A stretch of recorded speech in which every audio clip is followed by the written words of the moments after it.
All right guys, what's up? Thank you for clicking on the video. So here we are with the 4eyec5 low rise sleepy eye, whatever headlight kit you want to call this. It's a very affordable kit. It's something that gives you outstanding lighting, to be honest with you, but I've done it a little bit different, and I'm going to get into the details of the install, the weights of the setup, and I'm going to talk about some things that I'm going to be doing here very shortly that you're probably going to want to watch. So stick around. You're watching KnightDriveTV.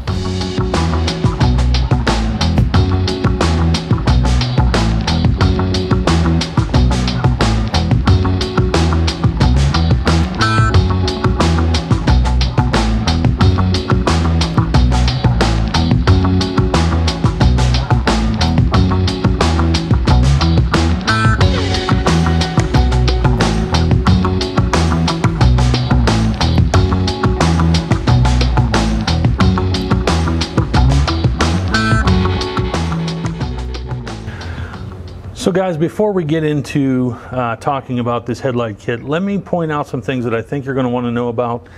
But hang on. Let me pull up a chair here. 13 inches wide for the front from the C6R.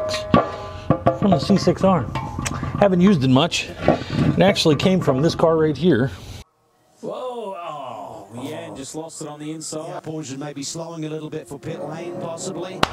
All right, that works. All right, guys, so basically before we get into the install of the 4eyec5 headlight kit, I wanted to point out a few things that I think may be of interest to you before you make the decision to kind of purchase this system. So the first thing I do want to talk about is weight. And some people on the forums were like, "Oh, just take a big fat dump and, you know, you'll negate the weight." I think that some people misunderstood as to what the real question was, at least for me. And so some people were talking about a little bit of jiggle that these could potentially have, and the reason being that these are projectors and they have a very specific cutoff. And so as to where you have the stock headlight, which is just a scattered amount of light, you're not going to detect any movement from the suspension car or anything, as it's so scattered. When you get a specific cutoff line from a projector, it is possible you can see them jiggling on signs.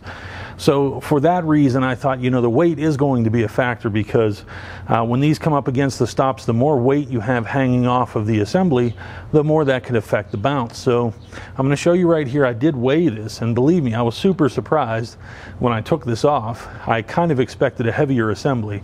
When I actually took this off the car, I thought, oh boy. So here I throw the factory headlight with the bulbs in, 1.76 pounds, extremely light. I was very surprised. So I just figured I'd look at the bracket and one basically low beam, 1.74 pounds, and with the stop it would be a dead heat. Adding in the second light, which would basically be the high beam, you'd be at 2.3 pounds with both. So there is a weight penalty with the setup in both light. And keep in mind, this is with the Hella supplied bulbs. The LEDs actually weigh a little bit more, so it is about a pound per side. So now that we've seen the weights, the issue is that basically to have equal weight on the assembly, you can only run 2 projectors. If you run the high beams, you are going to go overweight. But basically, I chose to just do low beams. Now, I never use highs on this car. I really don't drive that much at night, so that's a decision everybody's going to have to make for themselves.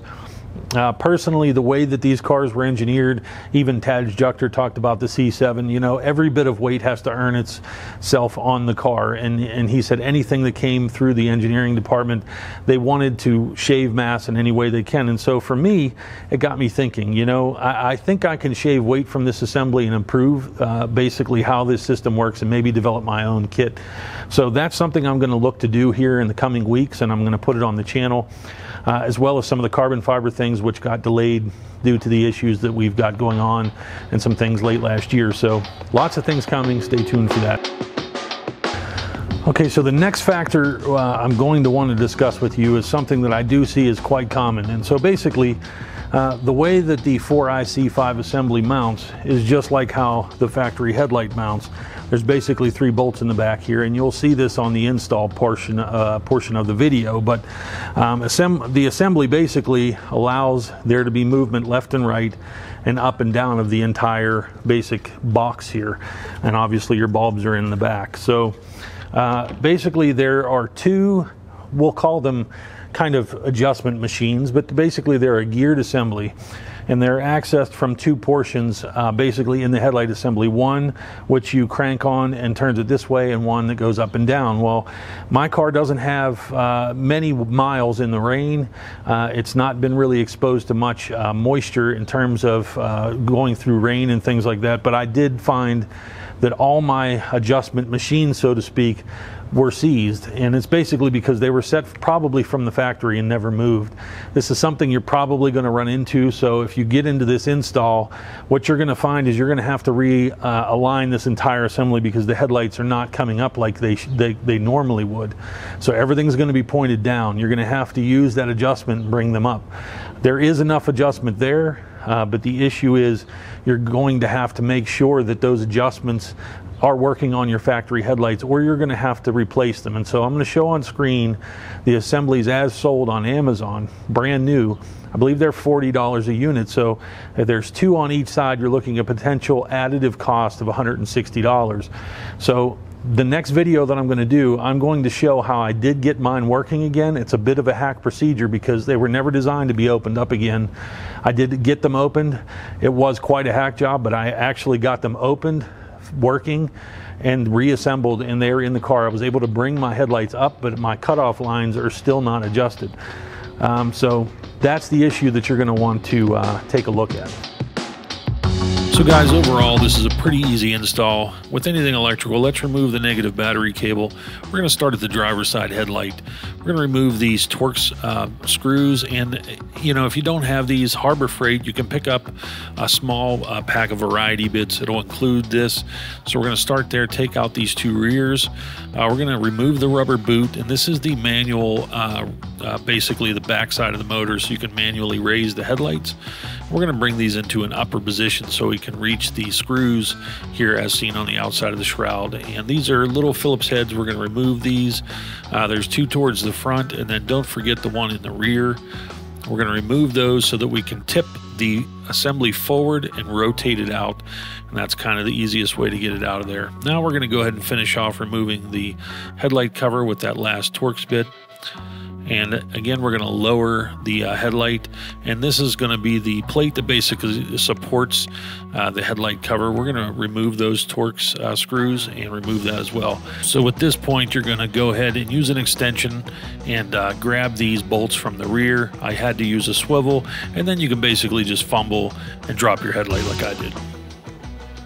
So now we're going to lower the headlight assembly, and we're going to pull off the factory stop here. And in its place, you're going to use the stops provided by the kit. Basically, look at the orientation here, and you're going to then crank up the motor manually until they're in contact. And you can tweak these, but in the beginning, just leave them as they are. Next step is going to go to the armature here, and you're going to remove that nut, and you're going to pull that off, and that's going to release basically the flip-up door. And in place, you're going to put this bracket. Now here, depending on your year, you're going to have to note in the instructions there's two different ways. My year, this is how it is. Put it in place, put the armature back on the for the motor attachment, and you can look down in here. I'm going to basically retighten that nut, and then you're going to essentially bring this back up to the stops if you have to make a slight adjustment there, and against the rubber stops, and then you're going to adjust this particular stop to the arm. If you really want no bounce, I think this is where you're going to get it with these two adjustments, the stops and the rubber stops.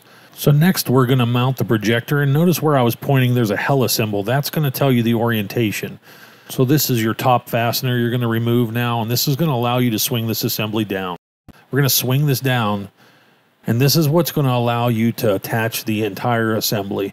It's going to sit down in there. Swing it back up.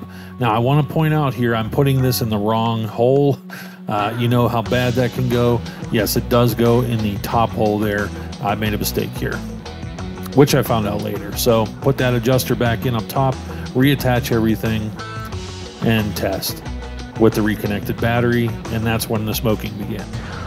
All right, guys, that's a wrap on this one. Lace is cooking some dinner. I can smell it. I need to get in there. But let me just tell you that reassembly at this point, it's just a reverse of removal.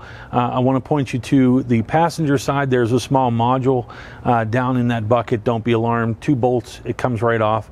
That side is identical to this one in every other way. In this particular case, like I said, I am only running the low beams. I am going to order the high beams.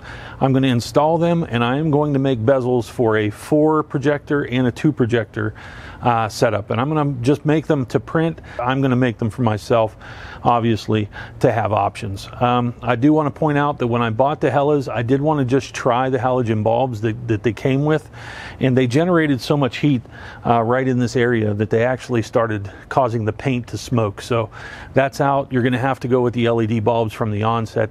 So my C5 guys, I hope this video maybe just gave you some perspective, showed you the install is very easy, something that most people can tackle. I do want to point out I did have to buy a special wrench to pretty much get to those adjusters, and I'm going to throw a link down in the description. You can check that out. It's a ratchet wrench specifically for that Torx fitting. They're kind of tough, so take a look at that as well. But other than that, guys, I hope the video helped you out. I'm going to be updating a lot of things here in the future, so if you're not a sub, please do that now, and throw me a thumbs up in the comment, guys. I really like that, and I like seeing the feedback. So time to get to the dinner. Thank you for watching KnightDriveTV, guys. I'll catch you on the next one.